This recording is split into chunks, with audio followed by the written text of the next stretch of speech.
This is part 2 of the National Cyber Security Centre Cyber Essentials Requirements for IT Infrastructure, version 3.1.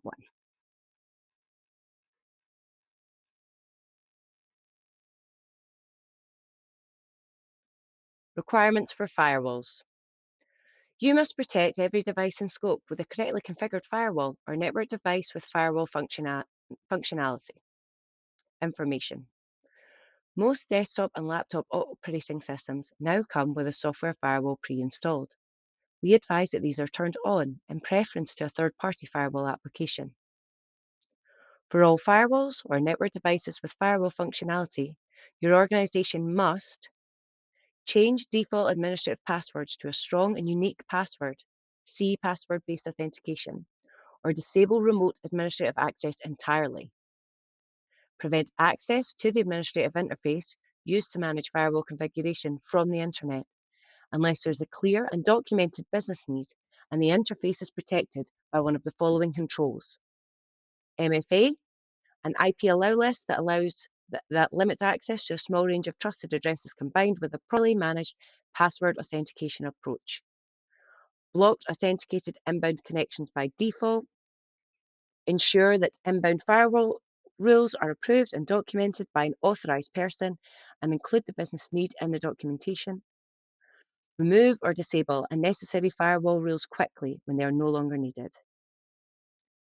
Make sure you use a software firewall on devices which are used on untrusted networks, such as public Wi-Fi hotspots.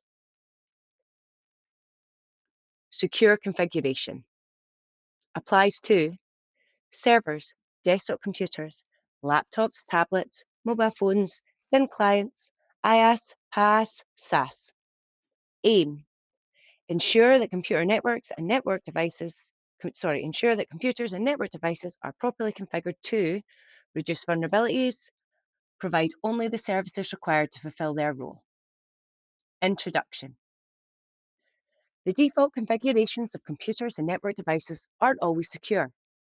Standard out-of-the-box configurations often include one or more weak points, such as an administrative account with a preset, publicly known default password or without multi-factor authentication enabled, pre-enabled but unnecessary user accounts, sometimes with special access privileges, pre-installed but unnecessary applications or services. These default installations can allow attackers to gain unauthorized access to your organization's sensitive information. But by applying some simple technical controls when installing computers and network devices, you can minimize vulnerabilities and protect against common types of attack. Requirements: computers and network devices. Your organization must proactively manage your computers and network devices.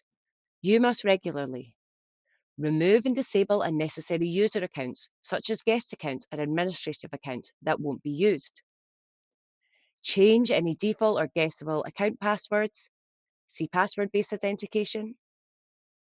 Remove or disable unnecessary software, including applications, system utilities, and network services. Disable any auto-run feature which allows file execution without user authorization, such as when they are downloaded. Ensure users are authenticated before allowing them access to organizational data or services. And ensure appropriate device locking controls for users that are physically present. Device unlocking credentials. If a device requires a user's physical presence to access the device's services, such as logging onto a laptop or unlocking a mobile phone, a credential, such as a biometric, password, or PIN, must be in place before a user can gain access to the services. You must protect your chosen authentication method, which can be biometric authentication, password, or PIN, against brute force attacks.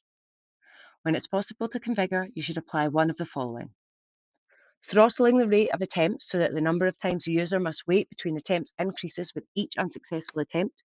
You shouldn't allow more than 10 guesses in 5 minutes. Locking devices after more than 10 unsuccessful attempts. When the vendor doesn't allow you to configure the above, use the vendor's default setting.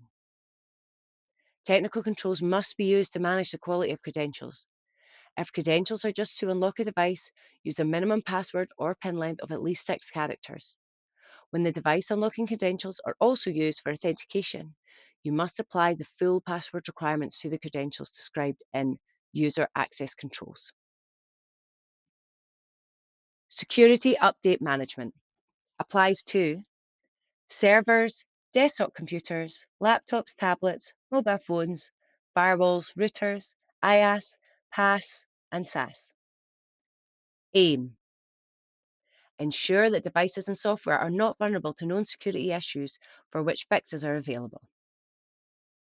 Introduction: any device that runs software can contain security flaws known as vulnerabilities. Vulnerabilities are regularly discovered in all sorts of software. Once discovered, malicious individuals or groups move quickly to misuse or exploit vulnerabilities to attack computers and networks. Caution: product vendors provide fixes for vulnerabilities identified in products that they still support in the form of software updates known as patches or security updates. These may be made available to customers immediately or on a regular release, perhaps monthly. Requirements: you must make sure that all software in scope is kept up to date. All software on in-scope devices must be licensed and supported. Remove from devices when it becomes unsupported or removed from scope by using a defined subset that prevents all traffic to and from the internet. Have automatic updates enabled where possible.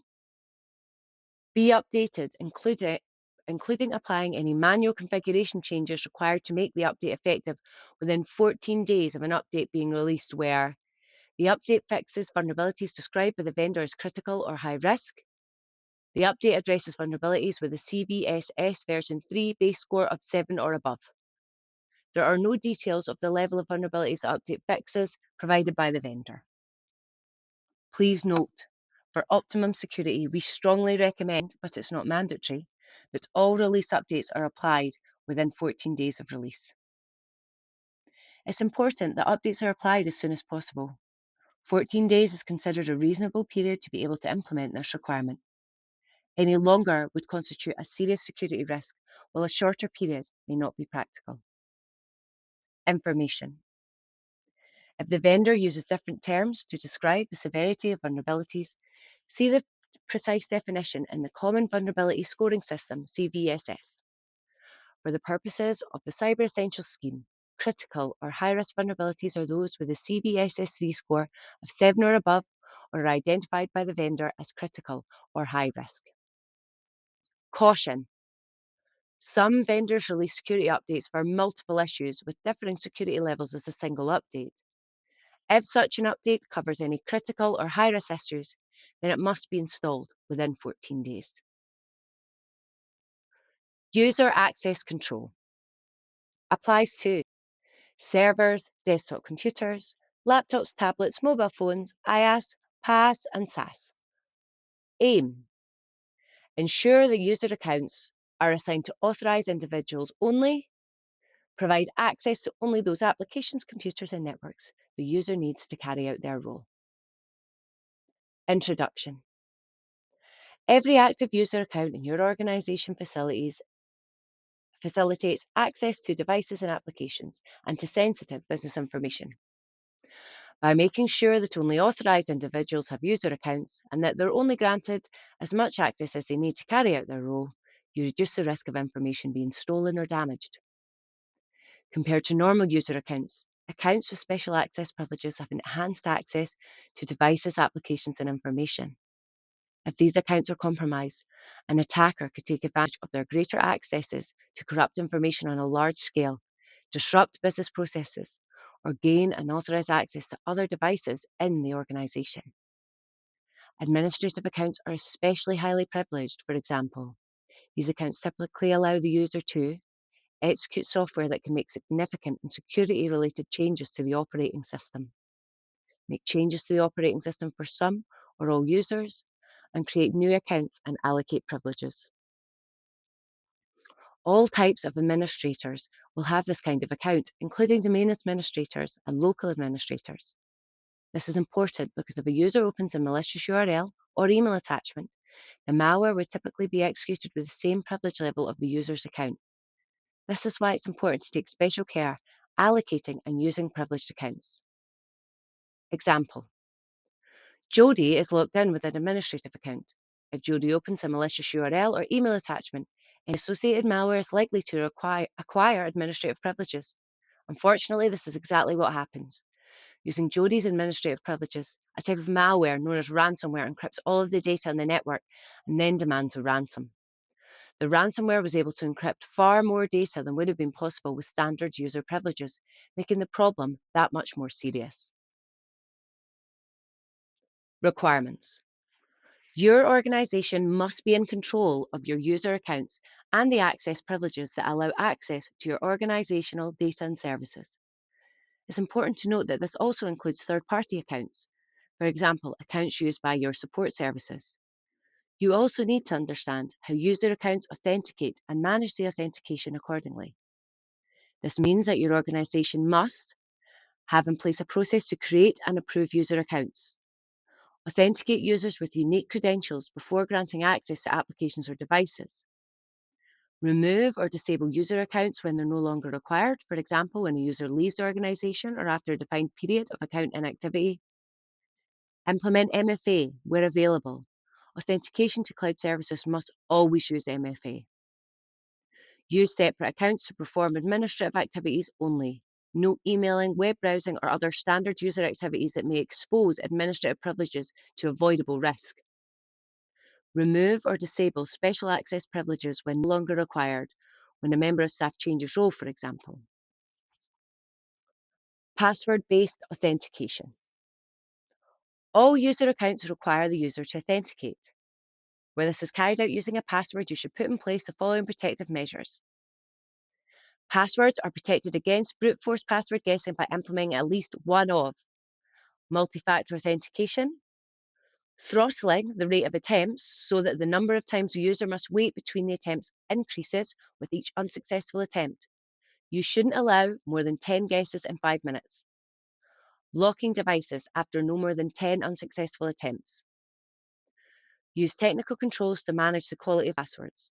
This will include one of the following: using multi-factor authentication, a minimum password length of at least 12 characters with no maximum length restrictions, a minimum password length of at least 8 characters with no maximum length restrictions, and use automatic blocking of common passwords using a denial list. Support users to choose unique passwords for their work accounts by educating people about avoiding common passwords, such as a pet's name, common keyboard patterns, or passwords they have used elsewhere. This could include teaching people to use the password generator feature built into some password managers. Encouraging people to choose longer passwords by promoting the use of multiple words, a minimum of 3 to create a password, such as the NCSE's guidance on using 3 random words. Providing usable, secure storage for passwords, for example, a password manager or secure locked cabinet with clear information about how and when it can be used. Not enforcing regular password expiry, and not enforcing password complexity requirements. You should also make sure there is an established process in place to change passwords promptly if you know or suspect a password or account has been compromised.